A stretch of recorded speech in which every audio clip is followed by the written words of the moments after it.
Welcome to कहानी का मेला।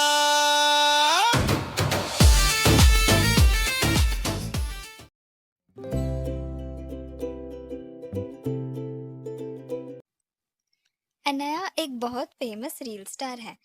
उसके फैशन और डेली व्लॉग्स के रील्स ने मिलियंस ऑफ फॉलोअर्स क्रॉस कर लिए थे और ब्रांड्स भी उसके पास अप्रोच कर रहे थे। जिंदगी परफेक्ट लग रही थी जब तक गिफ्ट्स आना शुरू नहीं हुए। शुरू में गिफ्ट्स छोटे थे, जैसे कि एक बुके ऑफ रेड रोजेस जो अनया के लिए थे और कार्ड पे लिखा था फ्रॉम योर बिगेस्ट एडमायर। उसने मुस्कुराते हुए सोचा कि शायद कोई स्वीट फैन गेस्चर है, लेकिन जल्दी ही लगातार महंगे गिफ्ट्स आने लग गए, जैसे कि एक स्मार्ट वॉच, एक ब्रांडेड परफ्यूम और एक नया फोन। हर गिफ्ट के साथ वही note, from your biggest admire. एक दिन अनया ऐसे ही फोन पर स्क्रॉल कर रही थी, तब उसने देखा कि सोशल मीडिया पर एक यूजर था जिसका नाम योर बिगेस्ट एडमायर है और वो हमेशा अनया के रील्स पे पहले कमेंट करता था। एक शाम जब अनया जिम से लौट रही थी, उसने देखा कि बिल्डिंग का एक आदमी उसका पीछा कर रहा है। वो आदमी पार्किंग लॉट में भी उसका पीछा कर रहा था। अगली सुबह एक और गिफ्ट अनया के फ्लैट के बाहर मिला। उसे लगा कि ये वही स्टॉकर है और उसने सोसाइटी कमेटी को रिपोर्ट किया। आदमी से पूछा गया, लेकिन उसने कहा कि उसका कुछ लेना देना नहीं है, वो बस अनाया का फैन है और उससे ऑब्सेस्ड है। सोसाइटी की कमेटी ने सीसीटीवी देखी। उन्हें पता चला कि जब गिफ्ट बाहर छोड़ा गया था, तब वो आदमी पार्किंग लॉट में वॉचमैन से बात कर रहा था। कमेटी ने उसे डिसमिस कर दिया, लेकिन अनाया के मन में अभी भी ये सवाल था कि आखिर ये गिफ्ट देने वाला है कौन। अनाया फाइनली पुलिस के पास गई। उसने पुलिस को सब कुछ बता दिया। पुलिस ने कुरियर रिकॉर्ड्स चेक किए, लेकिन कभी भी गिफ्ट्स ऑनलाइन अलग अलग प्रीपेड गिफ्ट कार्ड से खरीदा जाता, तो कभी अलग स्टोर से कैश में खरीदा जाता।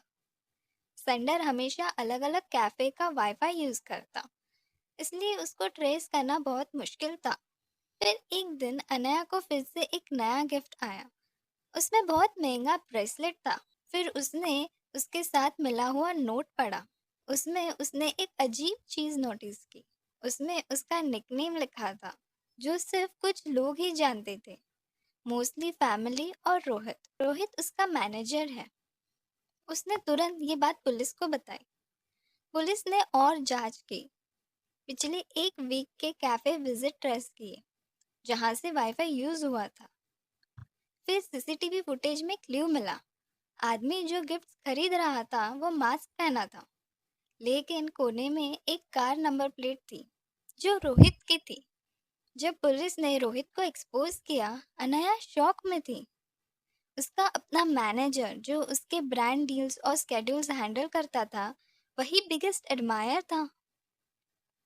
जब कन्फ्रंट किया गया, रोहित ने कहा कि तुम बहुत कॉन्फिडेंट हो गई थी अनया, बड़ा एजेंसी हायर करने की बात कर रही थी, मुझे ड्रॉप करने का सोच रही थी। मैं ये होने नहीं दे सकता। अगर तुम्हें बिलीव करने लग जाती कि तुमसे कोई ऑब्सेस्ड है, कोई तुम्हें देख रहा है, तुम अनसेफ फील करती। ऐसे वक्त तुम किसके पास जाती? ऑब्वियसली मेरे पास, तुम्हारा ट्रस्टेड मैनेजर। मैं ही तुम्हारी सिक्योरिटी, प्रोटेक्शन, मीटिंग्स और प्रमोशंस अरेंज करता। तुम मुझ पर डिपेंड हो जाती, क्योंकि मैं ही एक रहता जिस पर तुम्हें ट्रस्ट रहता। अनाया शॉक में थी। जो आदमी उसके करियर को मैनेज करता था, वही उसके साथ मैनिपुलेट कर रहा था। उसने डिसाइड किया कि वो चुप नहीं रहेगी। अपनी नेक्स्ट रील में उसने कैमरे में सीधा देखकर कहा, कभी कभी जो आदमी तुम्हारा फियर क्रिएट करता है, वही तुम्हें सेफ्टी ऑफर भी करता है। ये प्रोटेक्शन नहीं, ये कंट्रोल है। रील वायरल हो गई। फैन को रोहित का असली चेहरा पता चल गया। उससे फायर कर दिया गया